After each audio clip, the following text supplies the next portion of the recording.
Ladies and gentlemen, welcome to Nyaka News. This is an episode that goes back to the Nyaka founding.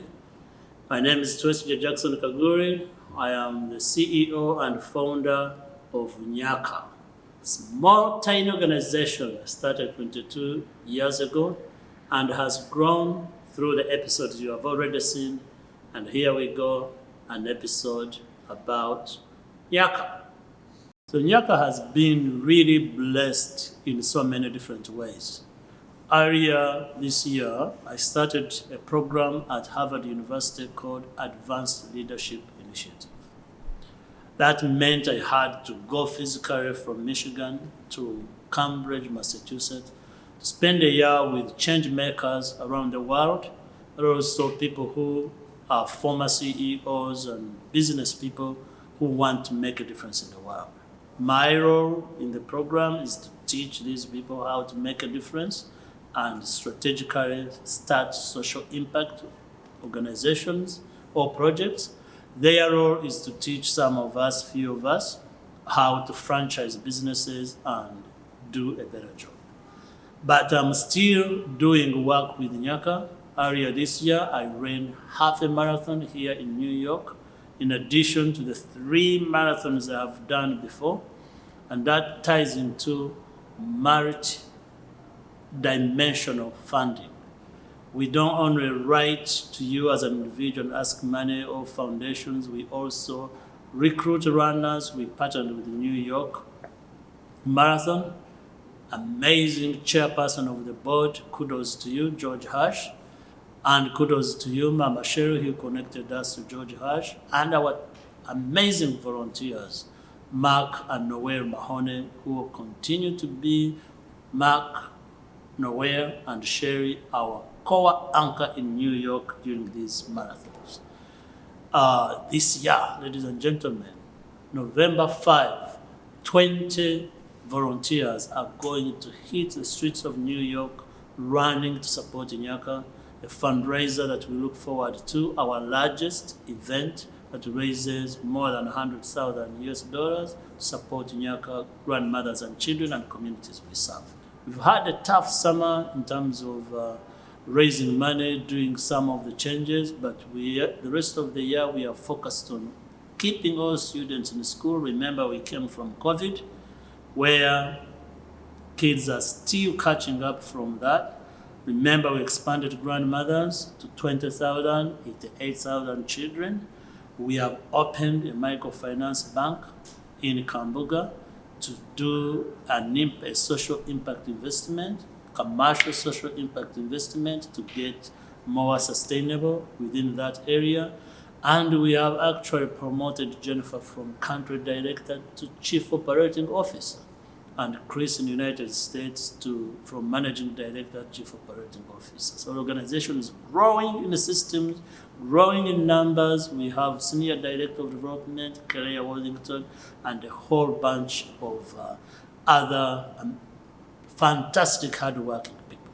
So the year looks brighter. We are hoping to raise so much money and continue to support the work that we're supporting sustainably, also looking at how to create enterprises that will support this work. On October 12th, we are going to bring back our 1x1 events in Michigan. 1x1, ladies and gentlemen, means that Nyaka looks at issues 1 by 1. Any obstacle that will affect our children and grandmothers, and we knock it down 1 by 1. That event is coming back. If you are in Michigan or anywhere in the country or anywhere in the world and want to join us, please do join us. The board members in the USA will gather in Michigan and we'll have a fundraiser. The chairperson of the board, Dr. John Brewster, as we speak right now, is at Nyaka, has spent a week with our incoming board member, Christine, a dentist and a volunteer from Michigan State University. They have had dental clinics. John Brewster, this is his 7th trip to Uganda, where he's gone and worked with children, first of all, to protect their teeth, so they don't get cavities in the future, and also work with those who have teeth that need to be removed. So he has taken dental surgeons. Now he has Christine. They have done work at Nyaka, at Kutamba. They have worked with community members. They have worked with Rotary Club. They have gone to Lila, where Bosco has a clinic, and John continues to do good work, and he supports it. We have an ongoing part-time dental person who maintains dental clinics and hours at Nyaka Mama Drayton Clinic. This is a miracle, ladies and gentlemen. I grew up in this village. When you had a toothache and it needed to be removed, they took pliers and removed it, and you would bleed and swell for forever. Or others who were scared to do that will remain in pain until they die with pain. No more because of Nyaka. So that is an area. Thank you to the chairperson of our board right now, John Brewster, and the team he has organized. We are recording this in New York, Manhattan, after a speech I've given at United Nations, a side event that took place during this week of United Nations General Assembly. For those of you who don't know details about United Nations, this is the 96th UN General Assembly, where all member countries come together to make decisions and do a strategic plan and plan for the next year. During this assembly, many organizations also gather different events. I've spoken at UN 2 times. This was now 3rd time. This was a side event that was put on by the Stephen Lewis Foundation, an organization that has supported Nyaka for 18 years. Today we are talking about sustainable development goals. Way back in the early 90s and 2000s, in the early 90s, United Nations made what they called sustainable goals, 5 goals. They set goals that were to be met by 2015. One of those crucial goals was education for all people around the world, all children education. 2015 came, that goal was not met, just like many others. Being an organization that it is, they set more 17 goals they called sustainable development goals.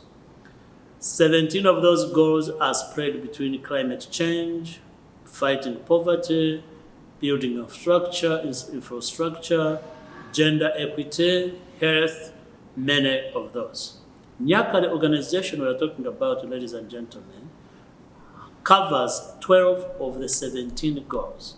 So today I was addressing the audience, mostly looking at sustainable funding in order to meet this sustainable development.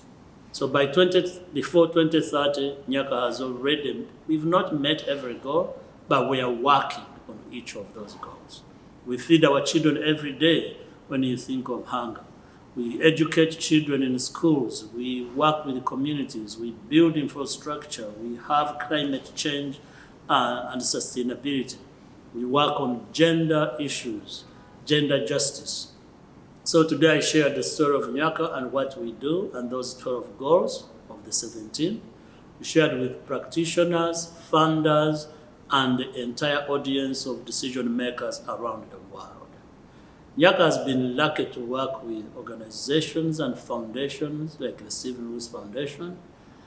Many years ago, when the Single Family Foundation started and we were talking about funding and funding opportunities, I connected Ilana Lewis at the time, who was the executive director for Stephen Lewis Foundation, with Andy, who is still executive director of Single Family Foundation, just to get donors talking to each other who are funding the same organization. Single Family Foundation has done a great job gathering people every year in either New Jersey, New York, or on the continent to get these conversations to go forward, to learn from each other. So today we are discussing issues related to funding, how to fund people who are in proximity to the problems that are faced. If somebody has been to prison and now is working with prisoners, that person knows really how that process goes. When somebody is born in Burundi, a village health works, my friend Deo, and goes back to build a hospital in a place where his mom died because she could not access health care. He's in proximity to that problem. Kennedy Odede, who runs Shafco in Kenya, is in proximity to that problem. Proximity is very important. That doesn't mean if you are born in Connecticut and want to go do work in Singapore that you can't do that work. But when you get there, find partners on the ground and ask them this question: how can I be of help? Many times development is screwed up because we think I'm coming from Harvard, I'm coming from Columbia University, I have solutions for development where I'm going. Nyaka has succeeded mostly because the programs we implement are community initiated and community led. My idea was to try to address the issue of education because I knew how grandmothers were suffering, because I didn't have education. The struggle to get education was hard. My parents never had education, but they struggled to get us there. The demonstration of a pencil was done again today. But once I introduced the education aspect, the community, Freda Biawarachiria, who's still alive today, was the first headmistress, and Agaba Innocent, they would write to me and say, "Director, the kids are sleeping in the classroom. We don't know what to do." And I say, "What do you think is the problem?" They said, "They are hungry." Then what do we do? Then they will sit with the community people who were the guardians of children who were coming to our school.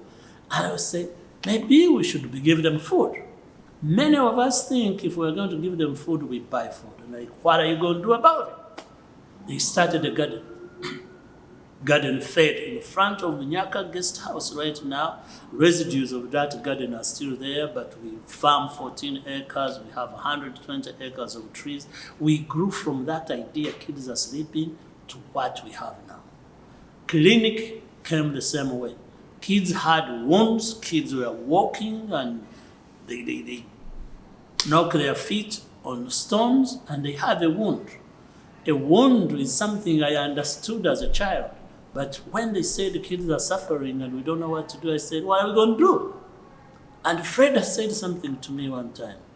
If we had a nurse at school and had a little medicine for these children, they would stay at school longer. So now we are giving them education, and we had figured out how to feed them a meal a day. Now there are 2 meals a day. And now we have aspirin, we have Panadol, we have bandages. We hired a science teacher who was able to give medication to the kids, and eventually we built Nyaka Mama Drayton Clinic, meeting another human rights, basic right need. So Nyaka has become more sustainable with libraries, with vocational training, with technology, with solar power, with clean water systems, with now farming, because the community cried, we need help. And I, as the CEO, said, how do we help you? And now a sustainable community that continues to grow, an organization that you see today. People asked me, how do you do it? It's 22 years of work.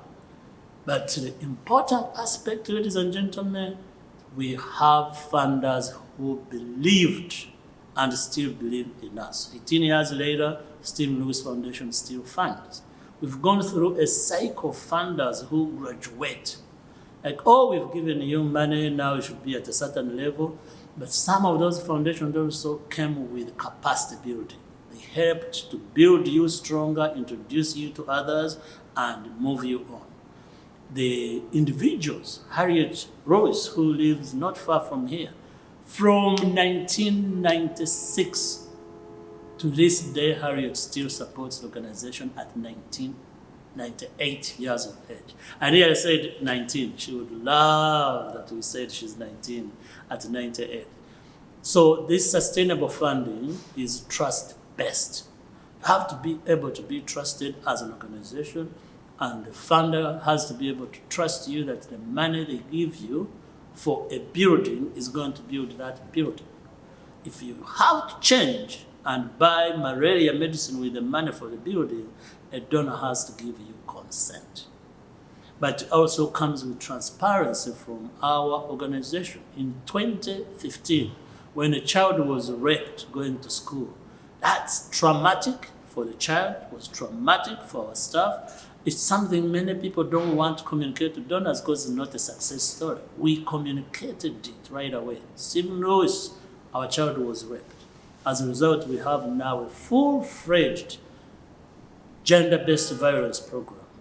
Tabitha worked so hard to get a kid cancelled and started EJA. EJA morphed into something else. Now there is a whole organization, Mutera Global Heal, working in so many different countries because of that one rape by a student at Kutamba. So combining transparency, trust-based, but also educating funders. Many of us who work in this area tend to think and judge funders. They don't want to do this, they don't want to do this. They don't know. I was born in a village sharing a fifth of a pencil. How is Rockefeller grandchild supposed to know that? They were born in New York with everything they need. They don't go to shop now, they just press buttons online. They don't drive in a car, they fly by airplanes. How are they supposed to know that 10 hours drive will break your back? Unless I educate the funder. If I don't meet them and meet Tori Dito, who works in Maine, and maybe as they are doing conservation in Maine, a conference of funders, Tori will give an example and it will get there. So that's how you spread the message. Many people ask me today, how do you do it? How do we go about it? I said, NGOs, we need to be equipped to tell the truth, to be transparent, to share our contacts so others can also have access. And then we need to train those who are passionate and have just started organizations how to communicate, how to write their grants. And now it is easier than 22 years ago because you have email, you have social media, you have contacts to do. So while the United Nations continues to debate these issues and write reports that will pilot the building, you, the people who are on the ground, can continue to make a difference and hold them accountable. So much that hopefully the millions of money that goes into the building right next here can end up in the hands of the people and make a difference for the rest of our lives. Thank you for watching. Keep watching Nyaka News, share it, subscribe, and let's continue to make a difference together.